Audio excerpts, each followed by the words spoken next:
I cheated with the delivery guy while my husband was away, and just when we were getting to the good part, his dad walked in. What happened next? You won't believe it. Let's start from the beginning. I never expected it to go down like this. I'm Emily, 32, married to Jake, and I'd been living in this comfortable, but suffocating, marriage for 5 years. Don't get me wrong, Jake's a good guy, he's reliable, he's loyal, he works hard, but somewhere along the way, things got stagnant. His job became his priority, and I became a distant memory. I didn't mind it at first. The silence was easier to handle than the constant arguments, but as time went on, I started to feel invisible. I spent most of my days alone, filling the emptiness with nothing but random online shopping and waiting for him to come home. But this time was different. I was waiting for a package, nothing special, just another impulse buy to pass the time. Then, the doorbell rang. I opened the door, and standing there was a guy I hadn't seen before, Ryan, the delivery guy. He was tall, his dark hair messy in that sexy, careless way, and his smile had this confident, devil-may-care attitude. It should have been a simple exchange, just a package and a thank you, but there was something in his eyes that stopped me in my tracks. Something that felt like it was aimed directly at me. Package for Mrs. Emily, he said with that grin, holding out the box. I smiled back, taking the package from him. He didn't leave immediately though, which was unusual. He lingered, his eyes scanning the doorway as if he were hesitant to leave. You all right? He asked, his voice low and casual. Seems pretty quiet around here. I should have told him to leave. I should have slammed the door and pretended everything was fine. But I didn't. The loneliness I'd been ignoring for months crept up, and for some stupid reason, I invited him in. It's just me today, I said with a laugh, trying to sound nonchalant. Jake's out of town on business. Ryan stepped in, just a little too close. Must get lonely here, he said, his voice dropping an octave. I didn't know why I was even entertaining this. I was married. I loved Jake. But something about Ryan's presence, his energy, it pulled me in. It was the kind of attention I hadn't felt in so long.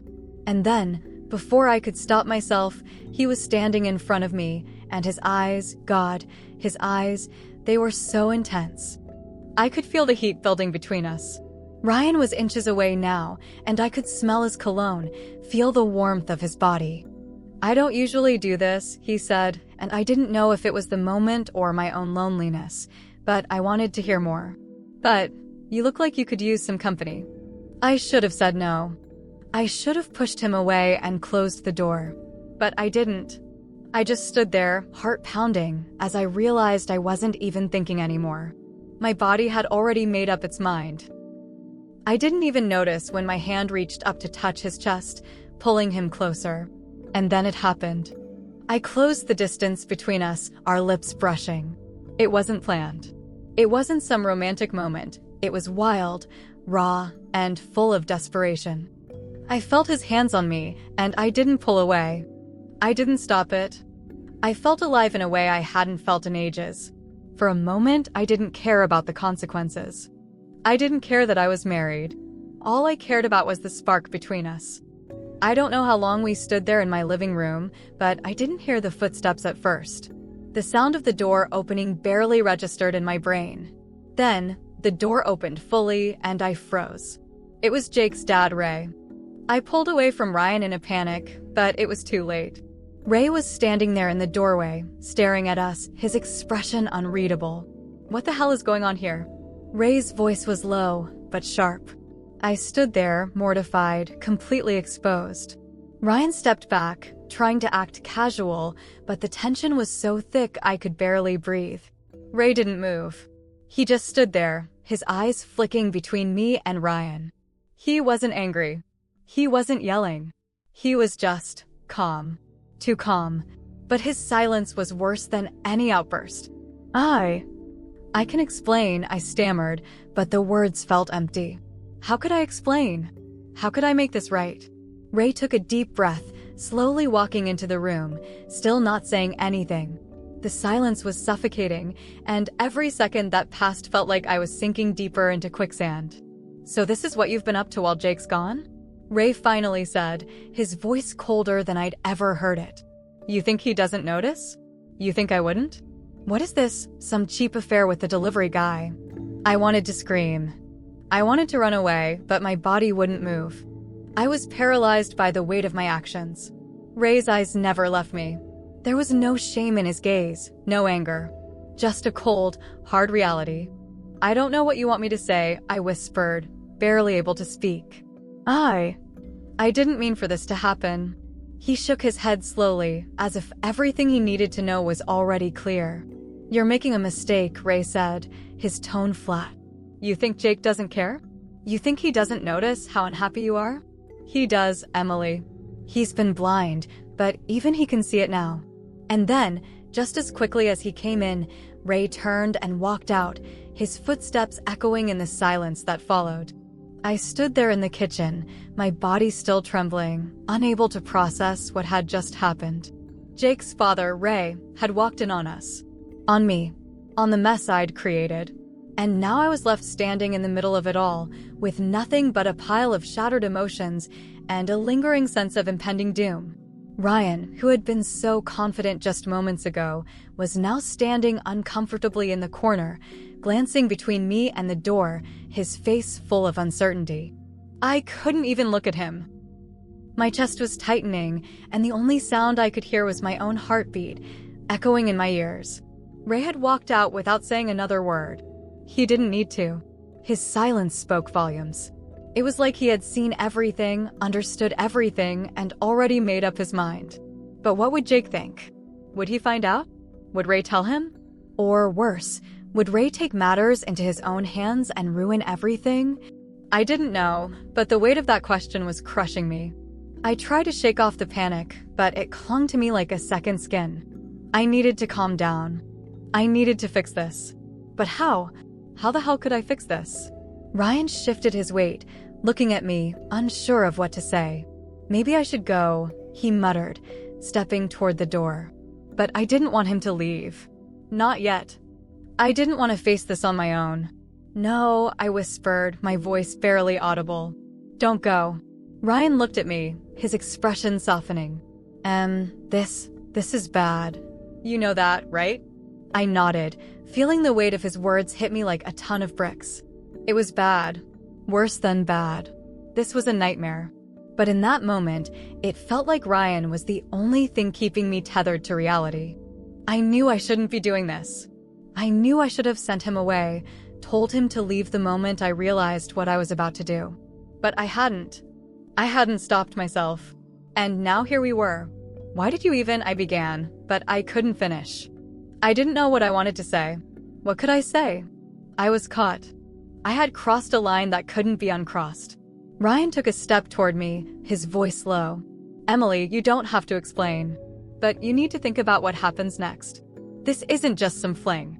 There's a lot on the line here. I was silent, looking at the floor, trying to compose myself, but it was hard to concentrate when my mind was racing. What was going to happen next? Would Jake come home and find me like this? Or would Ray tell him everything? I couldn't control the fear that was slowly building inside me. I was drowning in it. Just then, I heard the front door open again. Shit. My heart nearly stopped. I turned to Ryan, panic flooding through my veins. He froze, eyes wide. It was too late. There was no escaping what was about to happen. Jake, my husband. He was home. I took a deep breath, but it did nothing to steady my racing heart. He walked in through the doorway, his tired expression immediately shifting to confusion when he saw Ryan standing in my living room, his presence too intimate for comfort. What the hell is going on here? Jake's voice was sharp, confused, and full of tension. I tried to speak, but the words wouldn't come. My throat was dry, and my mind couldn't form a single coherent thought. Jake looked at me, his wife, the woman he trusted, and then at Ryan, who was clearly no longer just a delivery guy. Jake's gaze snapped back to me, his eyes narrowing. What's happening, Emily? Why is he here? I didn't know what to say. How could I explain? How could I tell him that I had betrayed everything we had? That I had thrown away his trust for one fleeting moment of excitement and desire? Before I could answer, Ray's voice interrupted from the doorway. "Don't bother," he said, his tone cold and firm. "You already know, Jake. You know exactly what's been going on." Jake whipped his head around to face his father, his eyes wide with disbelief. "What the hell do you mean by that?" Ray walked in slowly, his eyes locked on me. He didn't seem angry. He didn't seem surprised. It was like he had been expecting this. His voice was measured when he spoke again. "I know what happened here, Jake," Ray said, his words almost too calm. "I saw everything. Your wife and your delivery guy caught in the act." Jake's face drained of color, and I saw his fists ball at his sides. "You saw," he repeated, his voice trembling with a mix of disbelief and rage. Ray didn't flinch. He nodded slowly. "Yes, I saw. And I'm not going to pretend I didn't." Jake's eyes locked onto mine, his jaw clenched. He didn't say anything at first, but the silence between us was deafening. I knew this was it, the moment everything changed. "I'm sorry," I finally managed to whisper, but the words felt hollow. They didn't even make sense. "I couldn't fix this. Not anymore." There was nothing I could say that would make it better. Jake's gaze softened for a split second, and I thought maybe, just maybe, he would let it go. But then, his expression hardened again, and his voice cracked when he spoke. "I never thought you'd do this to me, Emily," he said quietly. "I never thought you'd betray me like this. But now, I don't know what to think anymore." Jake turned to Ray, his voice shaking. "Why didn't you stop it? Why didn't you tell me?" Ray's expression didn't change. He looked at Jake and then at me. "I couldn't stop it, son. I couldn't do anything. This was between you and her. But I'll tell you this, whatever happens next, you'll have to figure it out on your own." I watched as Jake's face contorted in pain. He didn't say another word. Instead, he turned and walked out of the room, leaving me and Ryan standing there, completely silent. The door slammed behind him. For a long time, neither Ryan nor I spoke. The weight of what had just happened was too heavy to ignore. Jake was gone. And what was left of our marriage? I didn't know. But I knew one thing for sure. Nothing would ever be the same again.